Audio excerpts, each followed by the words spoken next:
Like you heard what you read. Yeah, I know. It feels like another It looks tower. good on camera. Who's that from, Brett? From Nanny. Again. It smells like gold. It's towel. Pass me the paper. It's the bell. Maybe it's a Starburst shirt. No. We don't sell. Maybe it's a Jurassic Park shirt. It might be. Oh, wow, he got the Darth Maul. But Cool. different.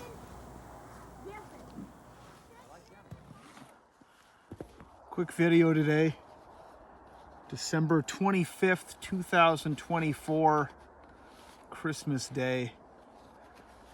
You know, what better day than a wonderful holiday to reminisce about the ones we've lost. But it's not going to be a sad video. We're not doing that. It's not going to be a sad one. Maybe, I don't know. We'll see where it goes. We'll see where it goes.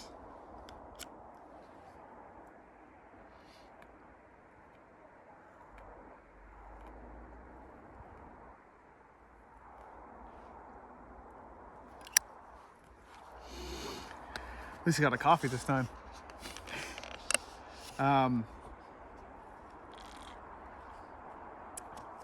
Christmas used to be a tough one, even when my dad was still alive. Some of the Christmases we had were really good.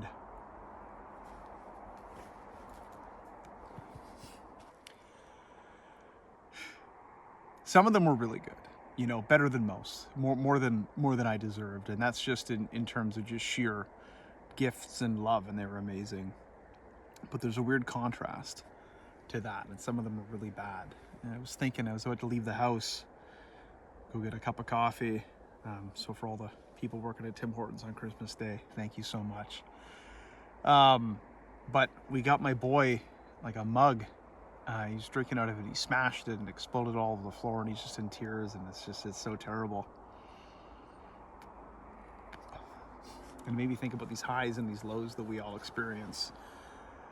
And it doesn't matter, you know, what day it is or how high the emotions are. There's always a contrast to that and the complete opposite. And sometimes you can experience those almost simultaneously, you know. And in a lot of ways, that was my father. These odd highs and lows. I'm trying to get my train of thought here right, because I have a story to tell, and I don't want to just say it's about the journey, but that might be the meaning to it. 1999 was the last year that my grandmother was alive. It was my mom's mom. You know, without her, Christmas wasn't the same, and things just really took a dip after that for my parents and all that.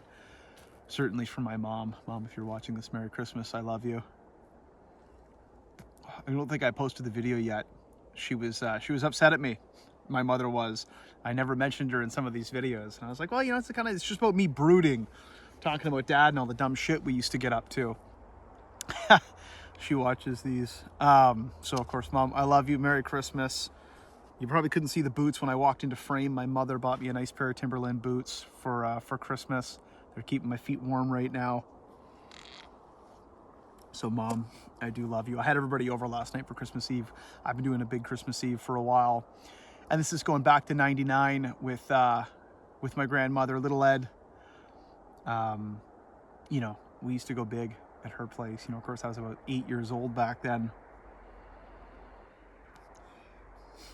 Christmas was a big one for me for a while. And of course, after my grandmother died, things really took a turn.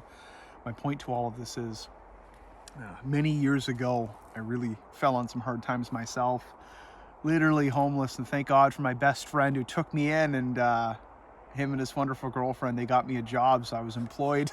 It was amazing. And this was around October, November, so I was working in a mall, and I just absolutely fell in love with Christmas. Some people hate it, like the Christmas music and stuff, but I just ran away with it. So I did the same thing this Christmas. And I feel like in some ways it's the build up. It's the build up to the holidays, for me at least. It's that long November and December that I really look forward to. And then Christmas Day gets here and I'm less enthused. Not that I'm not happy today or on Christmas Eve, but the magic kind of goes once you finally get there. It's that build up, it's that anticipation. It was You know, it's been tough. It's always, it's never about the, you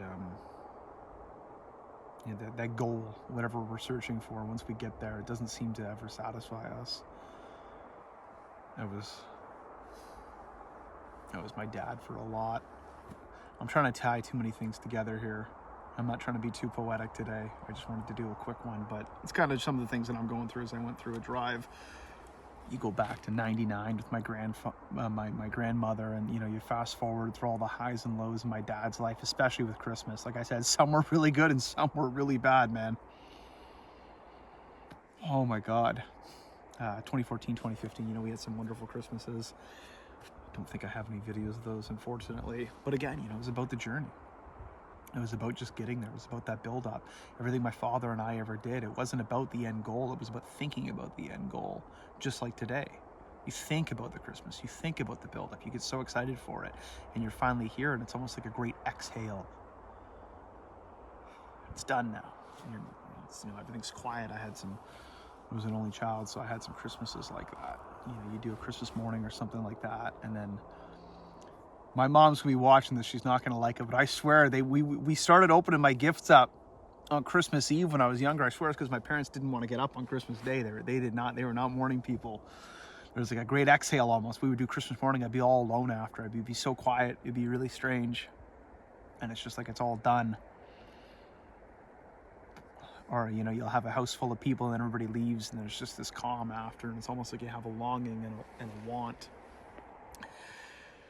Oh, I tend to ramble. We go outside like this. It's wonderful. It's a beautiful day out.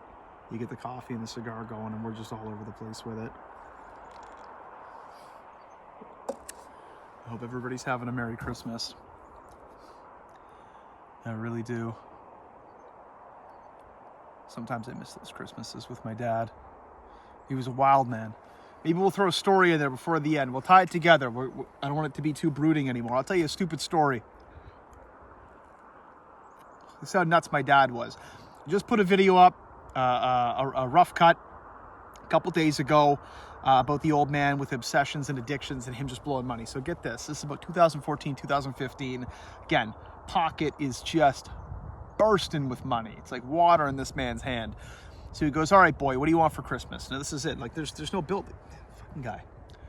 So I'm a huge gamer, especially back then. So we're going around town. He's buying my mom jewelry. And he goes, all right, boys, we walk into EB Games. Dude, on the spot, buys a pair of Astro A50 headphones. Those are like $500. He buys a Nintendo Switch, a Pro controller for it, couple games. I swear to God, he dropped like $1,400 cash at EB Games. He's like, all right, there you go, boy. Merry Christmas. And he got some other shit too. I remember that Christmas. But again, going about the anticipation, that was a Christmas. Maybe that's what it's all about. If I'm not gonna, you know, just scatterbrain today, is I was literally able to pick what I got for Christmas. It was nuts. Nothing was off limits. Dude dropped like $1,500 on the spot in front of me.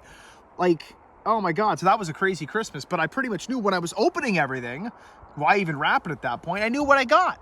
It somehow, like, it took something away from it. It's weird. There's something in that. Again, the anticipation and the magic of the Christmas. And I know it's not just about the gifts, but I love the gifts. So whatever.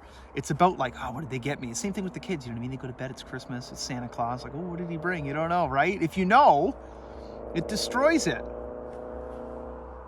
Maybe that's how we'll end this. That's the point. If you know whatever the end goal is, the end game, if you know you're going to succeed or get what you want, it takes something away from it. There's a strange journey even in the suffering to get there. And it's not always suffering. It could just be a hard task or you're excited for something or whatever. But it's that journey. It's the buildup. It's the anticipation. That's the part that matters. I've come to realize that now as I'm getting older. And again, you know, you always hear that, oh, you know, it's all about the journey, man. It's not the destination. So I'm not saying anything new. We're not saying anything new on this channel. We're just philosophizing in the middle of a, you know, nice winter, nice lake behind me. I believe that's, what do we got back there? It's Trout Lake. But it's just made me think about that today on Christmas Day. That's what it's about. It's the destination, the goal. It's nice, but it doesn't matter as much. It's about what you're doing on the way there. that's what you're going to remember and reflect back on.